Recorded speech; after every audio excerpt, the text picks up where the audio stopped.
আমরা আবারও একটা ভিউ পয়েন্টে দাঁড়ালাম এখানে বসে চা খাওয়ার জন্য। চায় কি আর মন ভরে? চাই পাহাড়ি মোমো। এই মোমোগুলো দেখতে যেমন সুন্দর, খেতেও ছিল তেমন টেস্টি।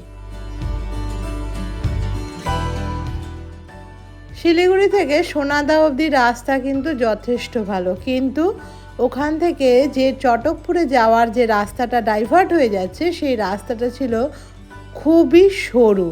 তো বড় গাড়ি করে নিজেরা ড্রাইভ করে না যাওয়াই ভালো, কারণ আমরা সেরকম এক্সপার্ট ড্রাইভার নই। তবে বাইকে করে যাওয়া যেতেই পারে, কারণ বাইকে তো সেরকম চওড়া রাস্তার প্রয়োজন হয় না।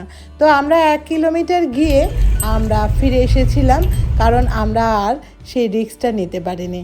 তো পরে আসার ইচ্ছা রইল। এরপর আমরা ডিসিশান চেঞ্জ করলাম, চলে গেলাম দার্জিলিংয়ের পথে, কারণ দার্জিলিং ওখান থেকে মাত্র 20 কিলোমিটার মতো।